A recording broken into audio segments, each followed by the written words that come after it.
Hi everyone, welcome back. Thanks for joining us today. We've got a brand new story to share with you. So let's begin. My name is James. When a woman says she's not happy, you have no idea what to expect. That sentence can mean 100 different things. But in my case, when my wife said it, what she really meant shattered my life into 1,000 pieces. What she wanted, what she had already decided behind my back, what she had planned long before she even opened her mouth, made me question everything I believed about love, commitment, and marriage. So, here is how everything happened. I met my wife, Brenda, back in college. From the first time we spoke, we clicked. Our conversations were long, often stretching into the early hours. We'd talk about anything and everything. I ended up falling for her. Before graduation, we made it official. She became my girlfriend. That was one of the happiest moments of my life. After college, real life hit. I was lucky enough to land a job in corporate banking. Just an entry-level position, but it was a start. I was eager, driven, and more than anything, I wanted to build a life we could both be proud of. Brenda stood by me through that transition, and once I had some footing, we tied the knot. We were young, full of hope, and determined to make it work. We started our married life in a small apartment. It was a one-bedroom unit, with squeaky floors and second-hand furniture that friends and family helped us gather. But we were happy as we made the best of what we had, laughing at our makeshift home and dreaming about what we'd someday build. I worked like a man with something to prove. I put in long hours, stayed late, and volunteered for the tough assignments. Slowly but surely, I started getting noticed. Promotions came, and with them, better pay. Every raise felt like another step forward. Eventually, we were able to make a down payment on a beautiful home in the suburbs. I still remember the day we got the keys. Brenda cried happy tears in the driveway, and I felt like I'd done something right. At one point, we sat down and talked about her work. I asked her what she wanted, if she wanted to take on a job or stay home. She chose to stay home.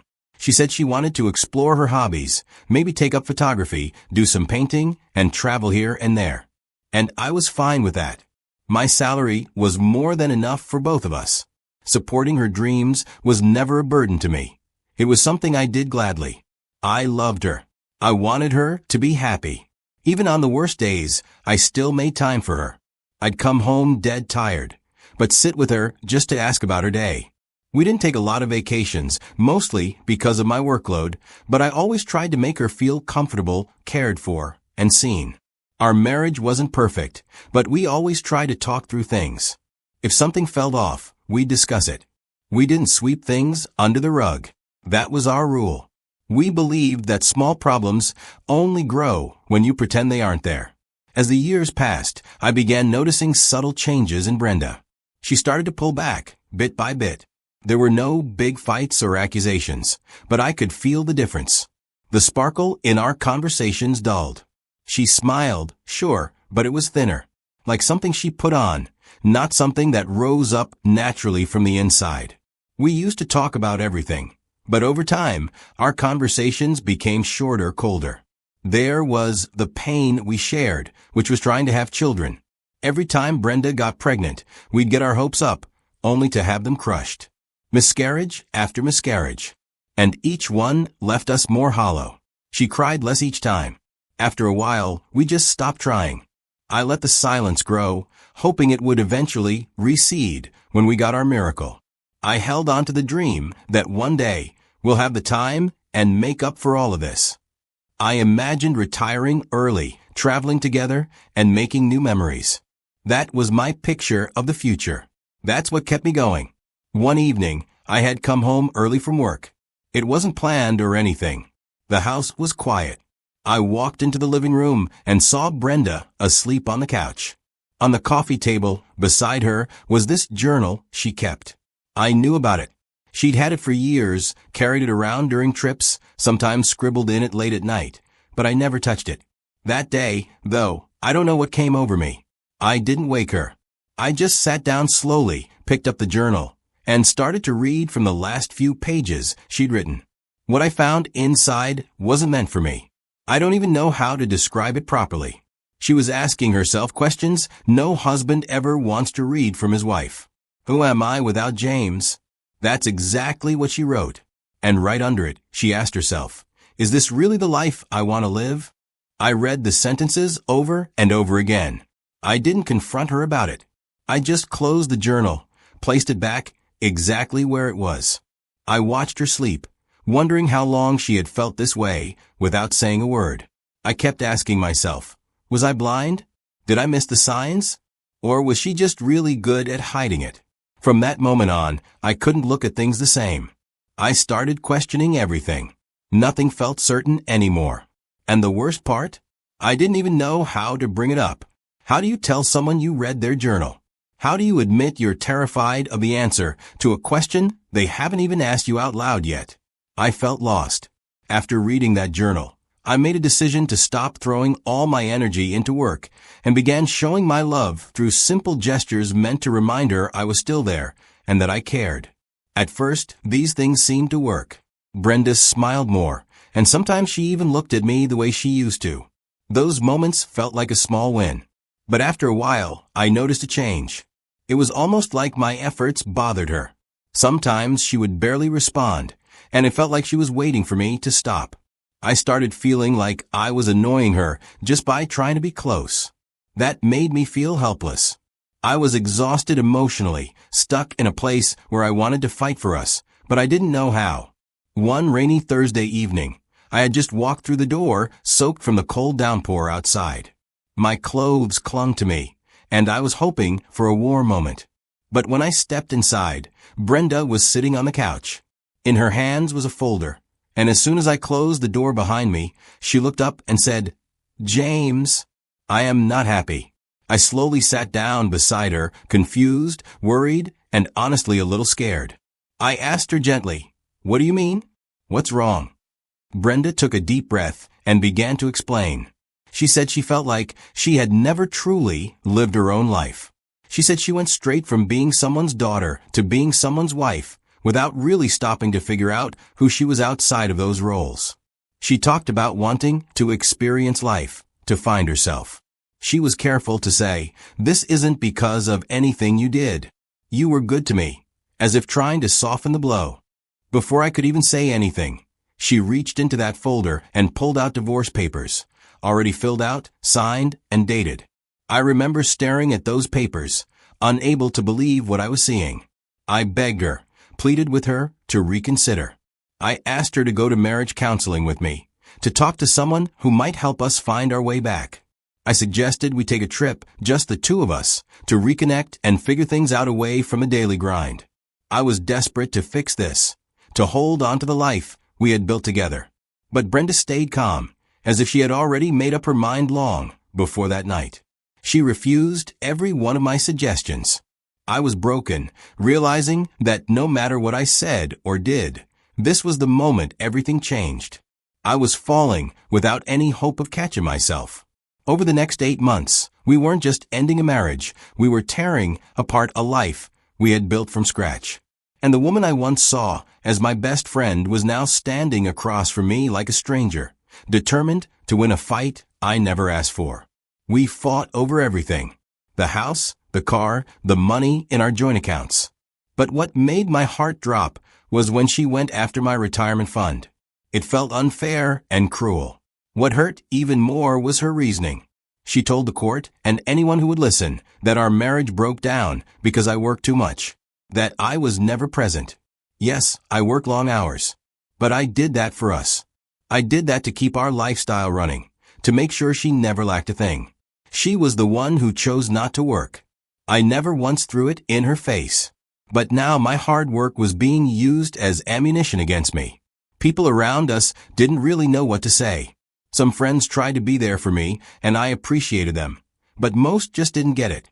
Even some mutual friends began to pull away, some clearly taking Brenda's side, while others just faded into the background, choosing silence over awkwardness. It's funny how divorce doesn't just end a marriage, it can end friendships too. Eventually, it all came to an end. The lawyers did what they had to do. The paperwork was signed. The assets were split. And just like that, the marriage was over. But the damage stayed. Months had gone by since the divorce was finalized. I was just starting to pick up the pieces of whatever was left of me. I had started working longer hours again, just to keep myself from thinking too much. Then one afternoon, while grabbing coffee with an old friend, he pulled out his phone and said, "Man, I wasn't sure if I should show you this, but I think you need to see it." I had no idea what he was talking about. But when he handed me his phone, it made sense to me. It was a series of photos of my ex-wife with her new lover. These weren't new. They were dated months before she ever sat me down on that couch and said she was unhappy. She had already moved on before she ever had the courage to tell me she wanted out. This wasn't about finding herself. That was just the script she rehearsed to keep her conscience clean. I wasn't just dealing with a breakup.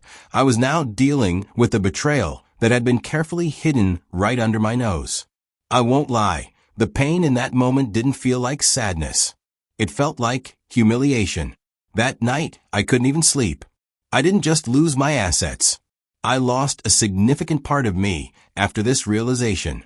I moved into a smaller apartment because I couldn't stay in that house any longer. It had become a museum of memories I didn't ask to revisit.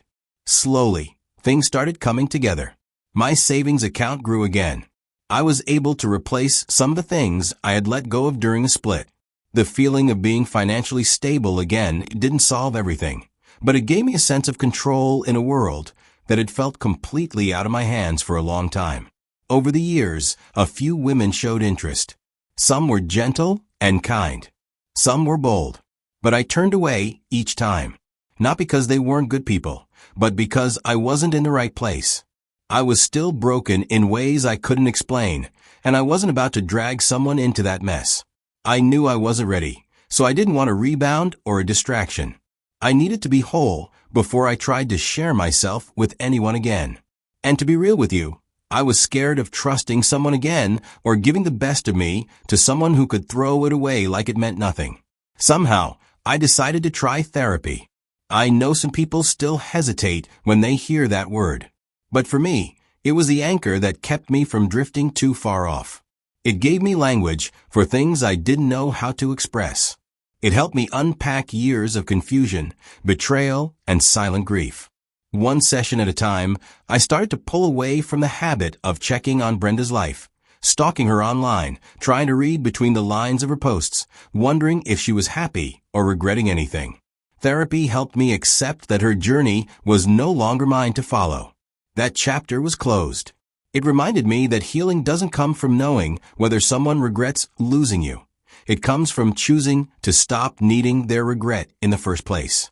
That season of rebuilding was the hardest period of my life. But in its own brutal way, it taught me more about myself than any happy years ever could.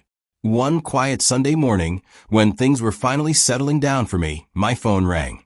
It was one of those moments when you don't expect much. The number was unknown, which usually means I'd let it go to voicemail, but something made me pick up. The voice on the other end said, "Hi, James." And just like that, I knew it was Brenda. She told me she wanted to apologize. Said she had finally come to understand just how much damage she caused, how deep the hurt really was. She admitted the relationship she had left me for didn't turn out like she hoped. It ended with lies, just like ours did. But she was clear. She wasn't calling to ask for me back as her husband. She just wanted to see if we could be friends. I listened to her quietly, taking it all in. When she finished, I simply said, "I have no need for your friendship." Then I hung up the phone. But it didn't stop there. Brenda kept calling after that day. At first, I ignored some calls, but then she started calling a lot, over and over. Eventually, I had to block her number. I had moved on, or at least I was trying to. Years later, at a mutual friend's wedding, I saw her again. I was with someone new then. Brenda was there too, but I barely even looked her way. It was like she was part of a chapter I'd already closed. Now, when I think back over everything, I realize I lost a lot. Not just the marriage or the house, but a piece of myself. Still, the one thing I can hold on to is this. I found myself again.